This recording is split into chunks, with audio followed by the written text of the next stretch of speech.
गर्छु। नमस्कार साथीहरू सम्पूर्णलाई। यहाँहरू सम्पूर्णले राष्ट्रिय भैँसी अनुसन्धान केन्द्रको यो घाँस बाली म देखाउन लागिरहेको छु। यहाँहरू सम्पूर्णले हेरिदिनु होला। यो रातो नेपियर हो। यो रामपुरदेखि आएको यो रातो नेपियर हो। अनि यो चाहिँ यो नेपियर घाँस जस 15 दिनमा काट्दाखेरि यतिको छिटो बढ्छ। यो चाहिँ मल लायो भने र यो चाहिँ सुपर नेपियर हो। उता रेड नेपियर। अनि यहाँ यो डेमो कसरी छ हेर्नु होला। सूर्य शुभ सन्ध्या भइरहेको छ, हेर्नु होला सम्पूर्णले। यहाँहरू सम्पूर्णको जानकारी गराउँदै अन क्यामेरा यहाँहरू सम्पूर्णले हेरिदिनु होला। यो पाडा घाँस हो है। यो हेर्नु होला पाडा घाँस।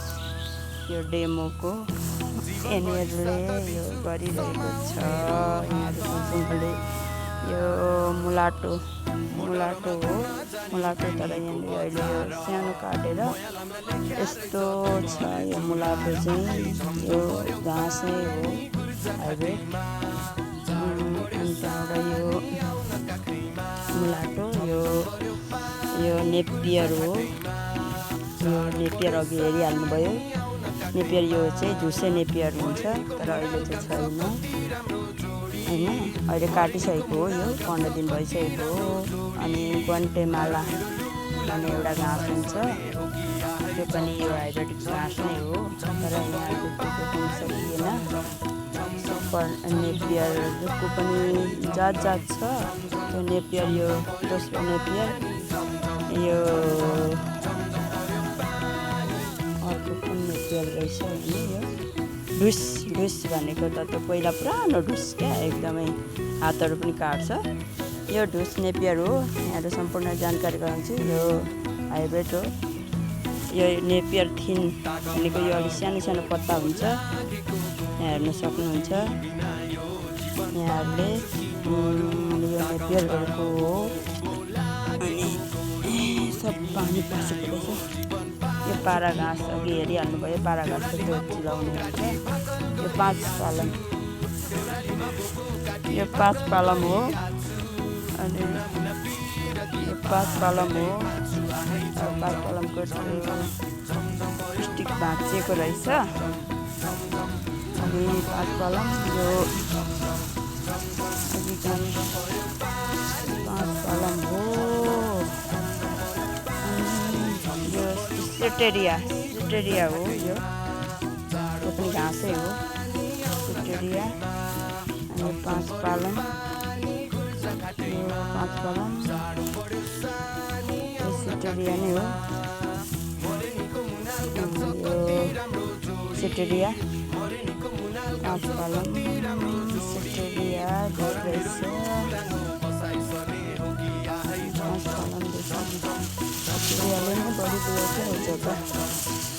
सिटेरिया घाँस हो है साथीहरू। सम्पूर्ण यो पाउँछ 5 पालम देखौँ।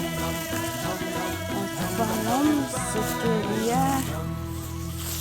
अनि यो मेथी घाँस थियो। यसको नाम यो मेथी जस्तै हुन्छ। यो यहाँ हेर्नु होला। यो लामो पात जस्तो। यो एकदम भिटामिन हो। यसको नामै बिर्सेँ मैले फेरि। यहाँ डेमो रहेन रहेछ।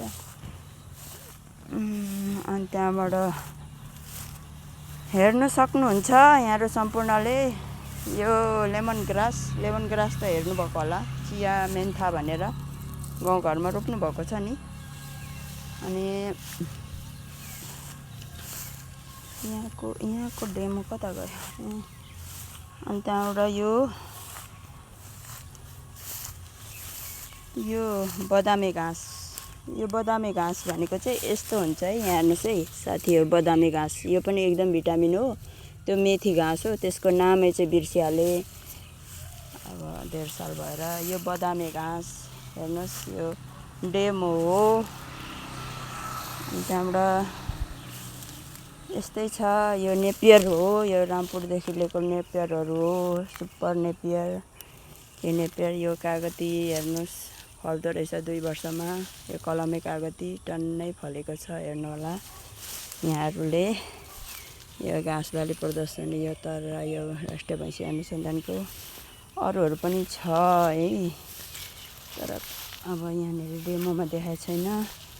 अब अरू टिसेन्टीहरू त भयो, नेपियरको यो फोर रहेछ। यो नेपियरहरू चाहिँ सुपर नेपियर, योहरू नेपियर चाहिँ राम्रो हुन्छ है भैँसीहरूलाई खुवाउनु, गाईहरूलाई खुवाउनु, बाख्राहरूलाई खुवाउनु। यो नेपियरहरू चाहिँ राम्रो हुन्छ, हेर्नु होला यहाँहरू सम्पूर्णले। अझ देखाउन लागिरहेको छु यहाँहरूको